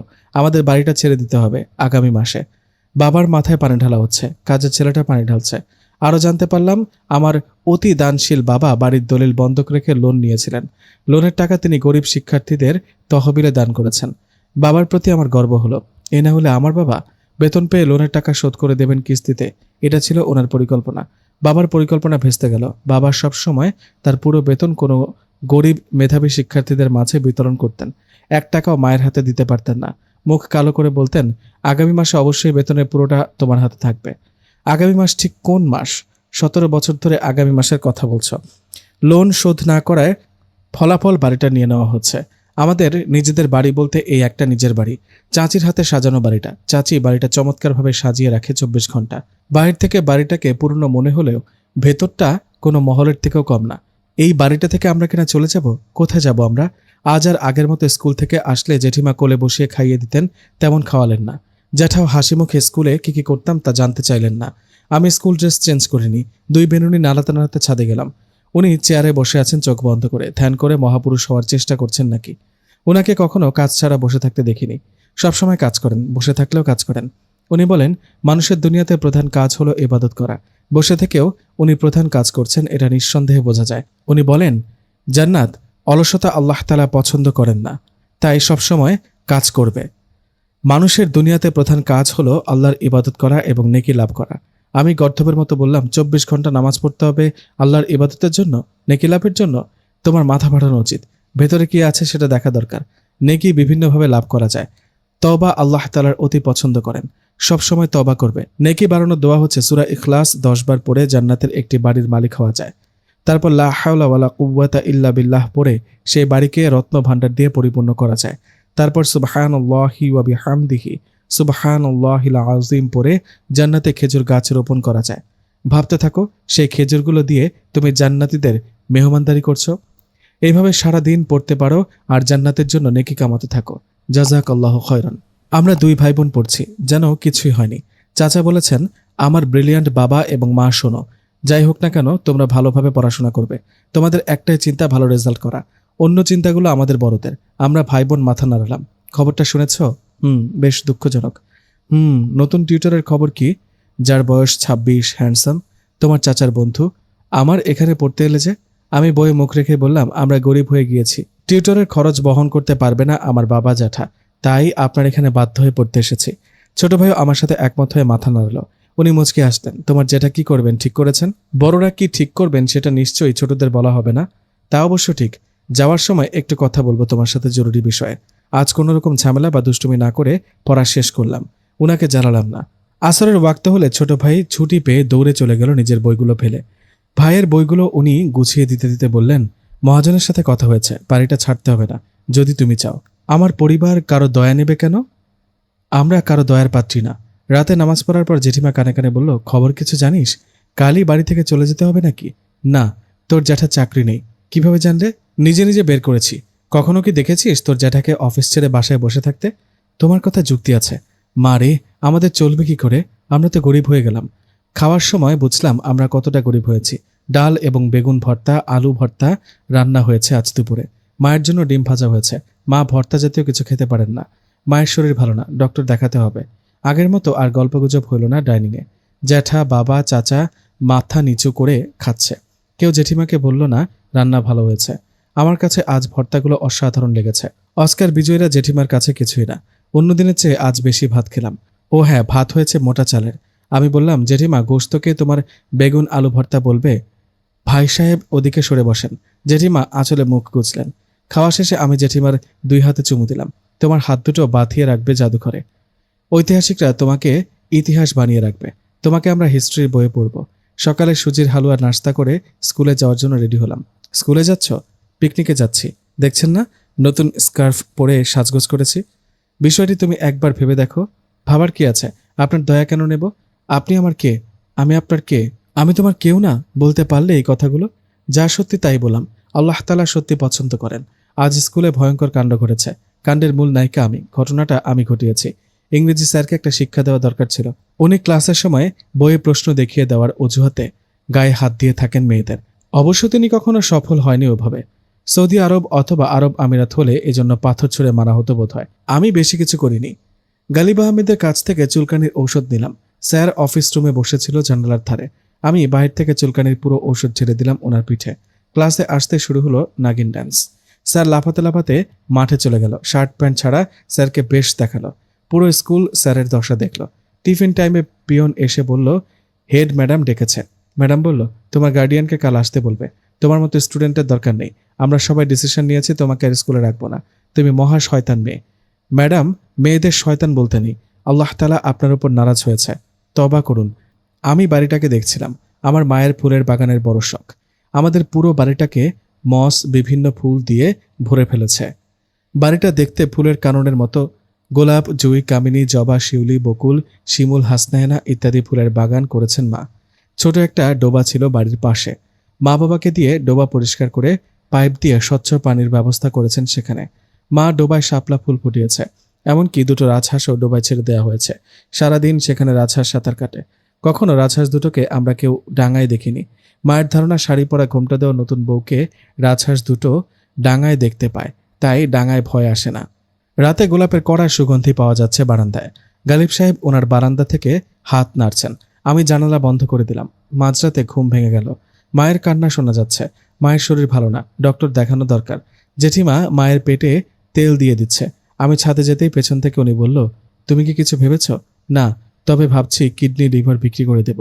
লোনের টাকা হয়ে যাবে আশা করি। ও আচ্ছা। বাড়িতে কিসের কান্না? তোমার মায়ের? মাঝরাতে মেয়েদের এভাবে ছাদে আসা ঠিক না, ঘুমোতে চাও। বুড়ো লোকদেরও এভাবে ছাদে আসা ঠিক না। কখন কি হয়ে যায়, ঘুমোতে চান। Good night. সকালে ওনাকে আমাদের বাসায় দেখা গেল। আমি মায়ের সাথে দেখা করে স্কুলে যাওয়ার জন্য তৈরি হলাম। উনি আমার দিকে তাকালেন একবার। অঙ্ক ক্লাস শেষ হতে পিয়ন ডেকে পাঠালো। ক্লাসমেটের কাছ থেকে চিরকালের বিদায় নিলাম। আজ তো আমার স্কুলের শেষ দিন। হেড ম্যাডামের রুমে ঢুকেই গালিব আহমেদকে দেখলাম। ম্যাডাম আমাকে ইশারা দিয়ে কাছে ডাকলেন। আমাকে জড়িয়ে ধরে একটা চুমুও খেলেন। ইস, কি মিষ্টি একটা মেয়ে আমাদের স্কুলে পড়ে। দিন যত যাচ্ছে আমাদের জান্নাত ততই সুন্দরী হয়ে উঠছে। মিস ওয়ার্ল্ড প্রতিযোগিতায় আমাদের জান্নাত ডিরেক্ট অ্যাকশনে ফার্স্ট হবে। উনি বলল, মেয়েদের আসল সৌন্দর্য লুকিয়ে থাকার মধ্যে নিহিত থাকে। আসল প্রতিযোগিতা হলো সৌন্দর্য লুকিয়ে রাখার প্রতিযোগিতা। ম্যাডাম বলল, ভাই সাহেব কি খাবেন? এক কাপ কফি খাবেন? স্কুলে কফি বানানোর মেশিন কেনা হয়েছে। মামুনি জান্নাত, তুমি কি খাবে? পিয়নকে কোক দিতে বলি। ড্রাইভার গাড়ি চালাচ্ছে। উনি আর আমি পাশাপাশি বসে আছে। নীরবতা ভেঙে আমি বললাম, আচ্ছা বলুন তো, হাত আছে পা নেই, মাথা তার কাটা, আস্ত মানুষ গিলে খায় বুক তার ফাটা। উনি বইয়ে মুখ রেখে বললেন, উত্তর হচ্ছে শার্ট, কারণ শার্টের দুই হাতাকে হাত বলাই যায়। এর মাঝখানে ফাটা মানে বুক ফাঁকা, আর মাথা নেই। দুপুরে ওনার বাসায় দাওয়াত পেলাম আমরা। কেউ গেল না। ছোট ভাইকে নিয়ে আমাকে যেতে হলো। ছোট ভাই পোলাও কোরমা দেখে খুব খুশি হলো। শশা ভাজি দেখে অবাক হলাম। আমার প্রিয় ভাজি হলো শশা ভাজি। আরাম করে খাও, তোমাদের পছন্দের সব রান্না করেছে বাবুর্চি। আমাদের খেতে বলে উনি এক গ্লাস বরফ গলা লেবু পানি খেলেন। আমি সুযোগ পেয়ে বললাম, বয়স হলে বরফ গলা পানি খেলে হজম হবে না। সর্দি কাশি হয়ে গেলে আজরাল চলে আসবে। বুড়োদের অনেক কিছু মেনটেন করে চলতে হয়। উনি মুচকি হাসলেন। আজ স্কুল থাকাকালীন উনি গাড়ি পাঠালেন। এসে ওনাকে দেখলাম বাড়ির সামনে দাঁড়ানো। কি হয়েছে? বাড়িতে এত লোকজন, আসবাবপত্র বাহিরে কেন? মাথা ঠান্ডা রাখো। তোমার মা জেঠি আমার বাসায়। তুমি তোমার ভাইকে নিয়ে আমাদের বাসায় এসো। জ্যাঠা এবং চাচাকে পুলিশে ধরে নিয়ে গেছে। লোন দেওয়া মহাজন জালিয়াতি মামলা দিয়েছে। আজই তারা বাড়ি খালি করছে। কাল সকালে চলে যেতে হবে। আমি সবাইকে নিয়ে বাসায় এলাম শেষ রাতের জন্য থাকতে। রাতে হাসনাহেনার কড়া গন্ধে মাতোয়ারা করেছে চারদিক। মায়ের কান্না শোনা গেল। লাল টকটকে রক্ত আমার হাতে। আমি কেন যেন দৌড়ে গালিব আহমেদের কাছে গেলাম। সকালে আমার একটা ভাই হলো। বাড়ি ফিরে জ্যাঠা চাচা বাবাকে দেখলাম। ফুপু এবং ফুপাকেও দেখলাম। আসবাবগুলো আগের মতো বাড়িতে সাজানো গোছানো। আমি একটা চিরকুট লিখে ছোট ভাইকে দিয়ে পাঠালাম ওনার উদ্দেশ্যে। আপনি কি মনে করেন বেহেশতে আমার চেয়েও সুন্দরী হুরপুরি পাবেন? ওরা আমার থেকেও সুন্দরী হবে? আপনি ধার্মিক লোক বলেই আমার নিষ্পাপ অনুভূতিগুলোর মূল্য দিলেন না। আমার ভালোবাসায় কোনো পাপ ছিল না। বেহেশতে যেতে পারবেন না, এজন্যই কি আমার নিষ্পাপ ভালোবাসা সাড়া দিলেন না? আপনি পাপ মনে করে দূরে সরে আছেন বেহেশতে যাওয়ার আশায়, নাকি লোকজনের কটু কথার মূল্য দিলেন না? বাস্তবতার মুখোমুখি হতে আপনার এত অপারগতা। আসলে আপনি একজন কঠিন ধার্মিক। নিজেকে পাপ থেকে রক্ষা করে যাচ্ছেন এবং করবেন। আল্লাহ তাআলা আপনার পরীক্ষা নিয়েছিল আমার দ্বারা। শয়তানের প্ররোচনায় পড়েননি, পাশ করেছেন। দোয়া রইল যেন এই ধার্মিকতা সর্বদা বজায় থাকে। আমার মতো সাধারণ মেয়ে আপনার যোগ্য না। আপনার যোগ্য বেহেশতের হুরপুরীরা। আপনার সৎ চরিত্র মৃত্যু পর্যন্ত থাকে যেন। আল্লাহ তাআলা নিশ্চয়ই আপনাকে দুনিয়ার জান্নাতুল ফেরদৌস নয় বরং আখিরাতের জান্নাতুল ফেরদৌস প্রাপ্তি করবেন। আমিন। ইতি জান্নাতুল ফেরদৌস। লতিফ ভাইকে দেখে বুঝলাম সেও এসেছে। লতিফ ভাই আমাকে দেখে বলল, আজ থেকে তুমি বোরকা পরবে কেমন? আমি কেন যেন ওনার কথা শুনলাম। মাথা নাড়ালাম। 17 বছর পর জান্নাত ময়মনসিংহে এলো দেশের বাইরে থেকে। সবকিছু আগের মতোই আছে। ওদের বাড়িটাও আগের মতোই আছে, ফুলে ফুলে ভরা। জান্নাতের মেয়ের বয়স 15, নাম ইবনাত। মেয়ে দেখতে ঠিক মায়ের মতো সুন্দরী হয়েছে। একবার দেখলে মনে হবে যেন আল্লাহ তাআলা কত না যত্নে জান্নাতের মতো মেয়ে ইবনাতকেও তৈরি করেছেন। মা মেয়ে দুজনেই বাড়ি এসে নামাজ পড়ল। ইবনাত জান্নাতের উল্টো দিক পেয়েছে। শান্তশিষ্ট, মিথ্যা কথা যেমন বলে না তেমন সহ্য করে না। বাবার মতো ধার্মিক হয়েছে। ইবনাত বাবা বলতে অজ্ঞান। বিকেলে খোশ গল্প চলাকালীন ইবনাত বলল, মা ছাদে ওটা কি? জান্নাত তাকিয়ে থেকে বলল, মা চলো আমার সাথে। ইবনাত আর জান্নাত বোরকা পড়তে পড়তে বলল, মা আমি দেখতে তোমার মতো হয়েছে তাই না? হ্যাঁ, তবে স্বভাব আমার মতো না, তোমার বাবার মতো। আসসালামু আলাইকুম। ওয়ালাইকুম আসসালাম। কে? কে? আমি জান্নাত। জান্নাত? জান্নাত? জান্নাত? 3বার নাম উচ্চারণ করলো গালিব আহমেদ। বয়সের তুলনায় উনি একেবারে বৃদ্ধ হয়ে গিয়েছেন।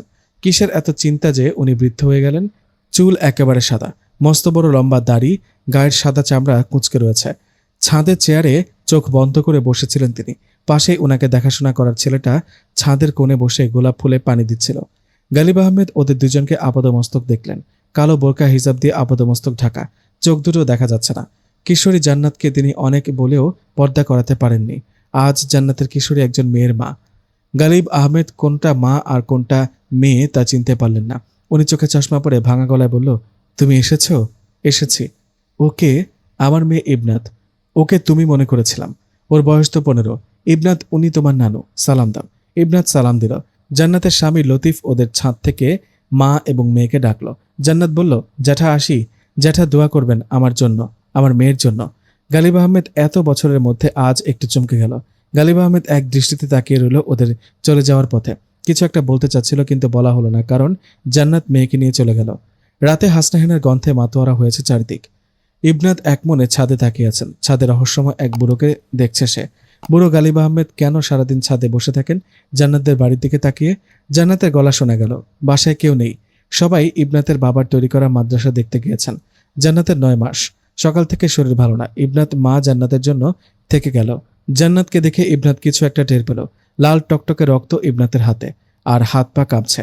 সে দৌড়ে কেন যেন গালিব আহমেদের কাছে গেল। গালিব আহমেদ জান্নাতকে ক্লিনিকে নিয়ে গেল। জান্নাতের ছেলে হয়েছে। ইবনাত আর তার বাবা লতিফ খুব খুশি হলো ফুটফুটে নবজাতক শিশুকে দেখে। পরের দিন সকালে মস্ত বড় দিঘিতে গালিব আহমেদের নিথর শরীর পাওয়া গেল। কেউ বলল উনি ধার্মিক ছিলেন। পালিত জিন নিশ্চয় ছিল, তারাই ডুবিয়ে মেরেছে। কেউ বলল বুড়ো মানুষ চোখে দেখে না, তাই হয়তো পা পিছলে দিঘিতে পড়ে মরেছে। এতে দুটো কিন্তু থেকে গেল। ওনার মতো ধার্মিক লোককে কেন জিন মেরে ফেলবে? এত রাতে তিনি কেন দিঘির কাছে যাবেন? শেষ কথা হচ্ছে, জান্নাত ওই দিন গিফট খুলে দুটো চিরকুট পেয়েছিল। প্রথমটায় লেখা ছিল দ্বিতীয় চিঠি খুলবে না, যখন সময় হয়েছে খোলার মনে করবে তখন খুলবে। লতিফের সাথে বিয়ের পর কানাডা গিয়ে ইবনাতকে গর্ভে ধারণ করল জান্নাত। তখন হঠাৎ কি যেন খোঁজার সময় দেশ থেকে আনা পুরনো বক্সে চোখে পড়ে। সেখানেই চিরকুট লুকানো ছিল। প্রিয় জান্নাত, আমার কথা হয়তো তোমার এখন মনে পড়ে না। চিরকুট পড়ার সময় তুমি হয়তো আমার কথা মনে করে হাসবে। কিশোরী বয়সের আবেগের জন্য হাসবে। জান্নাত সত্যিই হাসল। কিশোরী বয়সে প্রথম ভালো লাগা শুরু হয় সবচেয়ে কাছে থাকে যে তাকে ঘিরে। আমার জায়গায় অন্য কেউ থাকলে তাকে ঘিরেই তোমার আবেগ কাজ করত ভালো লাগার। কিশোরী বয়সের আবেগ যেমন তীব্র হয়, তরুণী হলে সেই আবেগের ছিটে ফোটাও থাকে না। এটাই সত্যি এবং বাস্তবতা। তোমার আমার প্রতি ছেলেমানুষী আবেগ নিশ্চিত এখন নেই। তুমি তওবা করে নতুন জীবন শুরু করেছো, এই আমার মনের আশা। আর হ্যাঁ, বাস্তবতা সম্পর্কে তোমার কিশোরী বয়সে ধারণা ছিল না। আমার জন্য কটু কথায় ভয় ছিল না। ভয় ছিল তোমার জন্য, একটি নিষ্পাপ অবুঝ কিশোরীর জন্য। আমার আবেগের কথা যদি বলো, তাহলে বলবো ভালোবাসা পাওয়ার মধ্যেই সীমাবদ্ধ থাকে না। ভালোবাসা দূর থেকেই ভালোবাসা যায়। ভালোবাসার অস্তিত্ব সর্বদাই বিদ্যমান। জান্নাত শোনো, আল্লাহ তাআলার সৃষ্টির সেরা হলো আশরাফুল মাখলুকাত। তুমি হুরপুরির চেয়েও সেরা। আল্লাহ হাফেজ। আমাদের প্রিয় নবী হযরত মুহাম্মদ সাল্লাল্লাহু আলাইহি ওয়াসাল্লাম আমাদের জন্য জান্নাত সম্পর্কে ভবিষ্যৎবাণী করে গিয়েছেন। আসুন জেনে নিই জান্নাত সম্পর্কে আমাদের প্রিয় নবী সাল্লাল্লাহু আলাইহি ওয়াসাল্লামের বাণীগুলির একটি বাণী হচ্ছে, জান্নাত সমস্ত পৃথিবী থেকে উত্তম। মুয়াত্তা আবু হুরায়রা রাদিয়াল্লাহু তাআলা আনহু। ভুল ত্রুটি অনেক করেছি, সেজন্য মাফ করে দেবেন। জান্নাতের চরিত্রটি আপনাদের চেনা অপরিচিত অবুঝ কিশোরীর। বয়সের সাথে সাথেই যে সবকিছু বুঝতে পারে এবং আবেগ ভুলতে পারে। যদি ভালো লেগে থাকে অবশ্যই গল্পটিতে লাইক দিবেন, কমেন্ট করবেন, শেয়ার করবেন এবং অবশ্যই সাবস্ক্রাইব করবেন।